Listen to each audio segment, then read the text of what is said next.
ఎన్నో ప్రమాదాలు ఇరుకులు ఇబ్బందుల మధ్య ఉన్నప్పటికీ కూడా మనల్ని ఆయన రెక్కల చాట్ల భద్రపరిచి క్షేమము ఆయుష్ ఆరోగ్యము మన చేతి పనుల్లో దేవుని దయచేసి ఈ ఆదివారం ఇక్కడ నిలబెట్టే దేవుడు అనుకోకండి. నా శక్తి నా బలము నా జ్ఞానంతో మాత్రం మనం ఉండట్లేదు.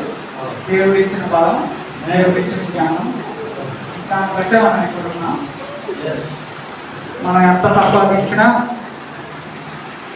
మనం ఎంత కష్టపడి పని చేసినా, చేసే పనిలో దేవుడు జీవం లేకపోతే మనం ఎంత సంపాదించినా అది చికిత్సగా వేసినట్టే ఉంటుందండి.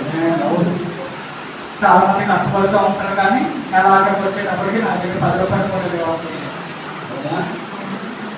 అదేంటంటే కొంతమంది ఎక్కువ కష్టపడకపోయినప్పటికీ కూడా వాళ్ళు సంపాదించిన ఆ 1000 రూపాయలలోనో 10,000లోనో వాళ్ళ ఇంట్లో చాలా సమృద్ధిగా ఉంటుంది.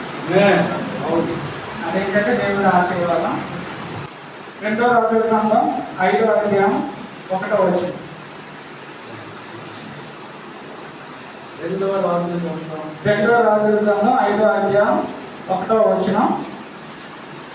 State number 310. సిరియా రాజు సైన్యాధిపతి అయి నయమాను అతని చేత యెహోవా సిరియా దేశమునకు జయము కలుగజేసి కనుక అతడు తన యజమానుని దృష్టికి తొడుడై దయ పొందిన వాడాయను. అతడు మహాపరాక్రమశాలి అయి ఉండెను, కానీ అతడు కుష్ఠరోగి. అంటే చాలా చిన్న ప్రార్థన చేసుకుందాం. మహాపరిశుద్ధులైన తండ్రి, నీలో ఉన్న స్థుతులు స్తోత్రాలు చెల్లించుకుంటున్నాం తండ్రి. ఎంతో మందికి లేనటువంటి గొప్ప భాగ్యాన్ని ఆదిత్యతలో దయచేసి అందరూ స్థుతులు స్తోత్రాలు. ఎక్కడ కూడి వచ్చి నీ జనాంగంతో నువ్వు ఏం మాట్లాడాలనుకుంటున్నావు తండ్రి ప్రభా, నా నోటిని బోరగా మార్చుకోవా, నాలో తప్పులు దోషము అపరాధములు క్షమించి ఆయన ప్రభా, ఆయనకి సన్నిధిలో నిలబడే గొప్ప భాగ్యాన్ని దయచేసి అందరూ బట్టి స్థుతులు స్తోత్రాలు.